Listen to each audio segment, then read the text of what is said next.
គេតែងតែនិយាយថាកាមេរ៉ាដែលល្អបំផុតគឺជាកាមេរ៉ានៅក្នុងកប៉ាល់របស់អ្នកតែហេតុអីបានជាក្រុមហ៊ុនធំៗមួយចំនួនឬក៏ផលិតកម្មធំៗមួយចំនួនជុកចិត្តចេះលុយរាប់ម៉ឺនដុល្លារទៅលើការទិញឧបករណ៍ហើយនឹងកាមេរ៉ាថ្លៃៗយកមកប្រើប្រាស់តោះមកតាមដានទាំងអស់គ្នា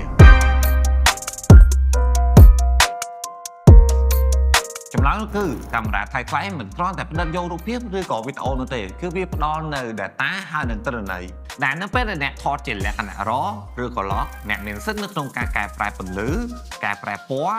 ឬក៏ការសម្រួលកំហុសផ្សេងៗបានហើយកាមេរ៉ាបិទជិតនិងកាមេរ៉ាធម្មតាមិនអាចធ្វើបាននោះទេហើយឡេនថ្លៃៗមិនគ្រាន់តែសម្រាប់zoomបានឆ្ងាយនោះទេ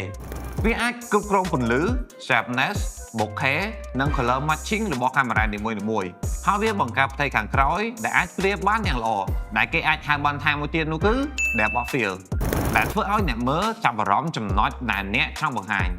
ហើយនេះគឺជាចម្លើយខ្លីៗសម្រាប់អ្នកទាំងអស់គ្នាបើសិនជាមានមតិយោបល់ចង់បញ្ចេញអាចបញ្ចេញនៅក្នុង comment នេះបានបាយបាយ